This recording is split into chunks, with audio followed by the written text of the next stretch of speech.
Welcome to On Call with Dr. Anyoha. In this podcast, learn about the social, emotional, and physical health of children and their journey from birth through preschool and beyond. Find compassionate answers to issues parents and children face and pediatricians encounter every day. Discussions in this podcast are not meant to diagnose or treat any conditions. Parents and caregivers talk with your children's pediatricians or doctors about topics and perspectives presented here. You are on call with Dr. Anyoha. Hello, everyone. Today, Dr. Anyoha will talk about what happens when your baby, infant, or young child throws up, what a parent should and shouldn't do, and when it's time to call a pediatrician. Welcome, Dr. Anyoha. Hi, good morning, Paula. Thanks for joining us today. Can you help us understand why children throw up? When a young child or a baby throws up, it often means that the stomach or parts of the GI tract is irritated and it forces food or drinks to back up and come out through the mouth. The GI tract is that part of the body that stretches from the mouth through the esophagus down to the stomach, intestines, the colon, and all the way down to the rectum and the anus. So that part of the body is called the GI tract. So when a baby is throwing up, the stomach or the part of the intestine close to the stomach that is irritated, food to back up. Is it because they ate something that didn't agree with them? What usually happens? A lot of things can happen. Let's say a 1-year-old or 2-year-old or even a 3-year-old who threw up once after finishing their lunch, for example, and they're back watching television and they suddenly throw up. That is very familiar. The most important thing is the situation around which an infant or a baby throws up, right? Where they're spinning around after eating, where they're running around, jumping around, and then suddenly throws up. So it's always the context surrounding the vomiting that is very important. Was the child very sick prior to throwing up? A lot of things can make babies throw up or infants. But what is important is the context. One of the things you said was the first step a parent needs to do is to observe or notice if the child throws up again. What are the things we should be observing? Actually, 3 things I think the parents should do. Number 1 is to observe the child. Observe the child. You're observing the child because you want to see if the child is going to throw up again or if this is a one-time episode of vomiting. So that's very important observation. Number 2, you want to observe if the child shows signs of dehydration, especially if they've thrown up multiple times. Observe if the child is thirsty, in need of water or a juice to drink. That's number 2. The third thing the parents should observe for is if the child is comfortable. So a child who's comfortable is a child who goes on doing their daily routine activities. A child who's not comfortable after vomiting will be wincing or showing a sad face that something is hurting. So these are the things that parents should observe when a child throws up and throws up repeatedly, especially. So what are the next steps a parent should do after this happens? If a child throws up once, and then if a child throws up maybe more than once, do they immediately give them water? What do they do? If your child is vomiting or just vomited and you immediately offer them juice or drinks, they're most likely going to throw that out because their stomach or their intestine is acting up and is not ready to return anything. So rushing to give your baby or infant drinks, milk, or juice is going to make them vomit again.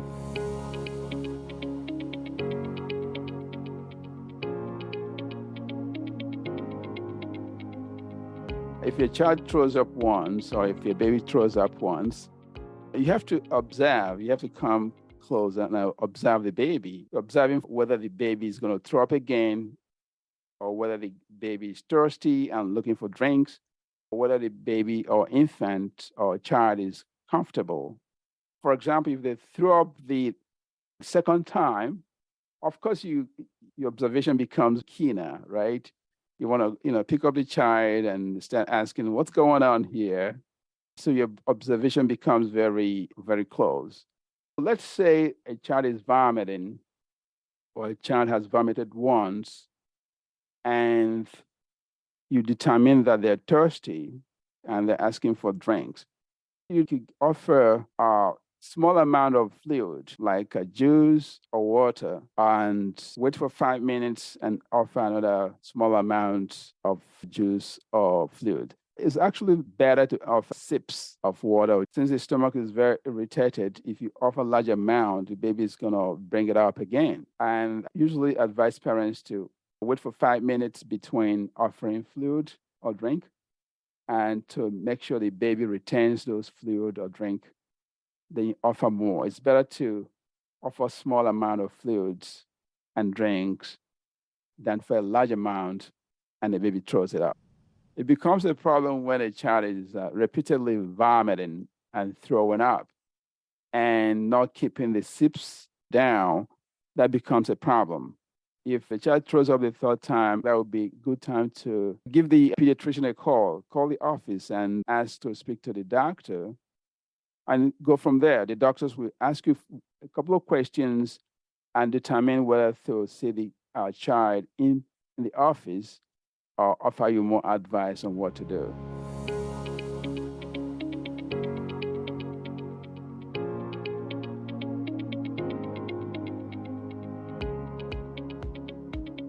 What happens in the case where a baby is throwing up many times?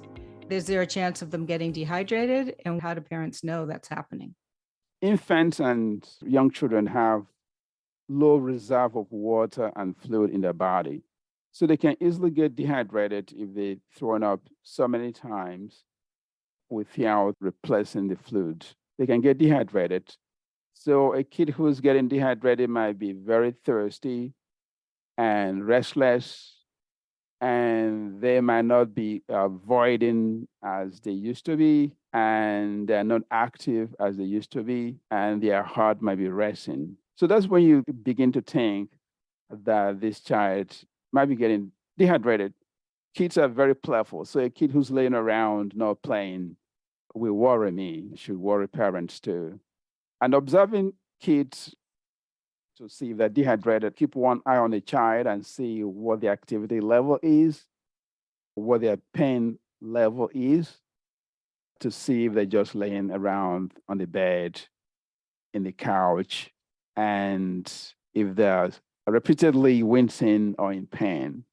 Parental observation is very important because most of the information the doctor is going to ask you is based on your observation, because you're the person who is in direct contact with your child, who knows how many times he threw up, who knows whether he has signs of dehydration. So the doctors will try to elicit all this information from you.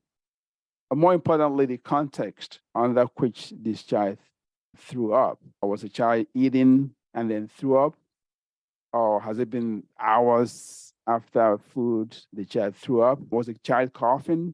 So the context of vomiting is very important. Kids who are coughing, especially kids with asthma, if they're coughing for a long time, they can throw up. Was the child sick with fever that's making him throw up?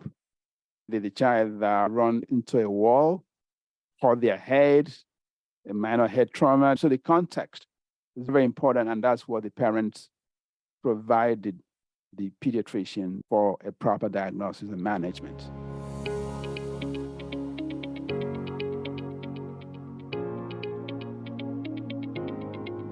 Once they get to the doctor's office, or let's say they go to the pediatrician's office, in this case, it's not urgent or an emergency. Assuming they have time to see the pediatrician, then what happens? Great. So that's a very good question. And I encourage most parents, if your child is throwing up, take him to the pediatricians. The pediatrician will assess the child for dehydration. And if the child is not dehydrated, there are medicines to give to prevent the child from vomiting. This is a very essential part of managing vomiting. And it works. This medicine works very well, and it prevents infants and children from nausea and vomiting and prevents them from potential dehydration. So the earlier the parents take their kids to the doctor, the better. Unfortunately, I've seen a lot of kids who their parents kept them for 2 days with vomiting. And when it come to my office, this kid, for example, was very dehydrated and couldn't even sit up. So I had to call EMS, Emergency Medical Services, to take the kid to the hospital for hydration. So I see this often. Unfortunately, this still happens. Sometimes vomiting could be as a result of serious medical problems, underlying serious medical problems in children that are yet to be undiagnosed. Sometimes there could be a twist or obstruction or a blockage, which can mean surgical intervention to relieve that blockage. So you can not always assume that the reason why your child is vomiting, especially repeatedly, is a benign medical condition. It could be a surgical condition that requires surgical intervention. So I advise parents to be very careful for a child who is vomiting multiple times and seek immediate medical attention. Thanks for joining us for this episode. To answer questions you may have in a future podcast, write to Dr. Anyoha on his website at modernerapediatrics.com. Listen to On Call with Dr. Anyoha wherever you find your podcast.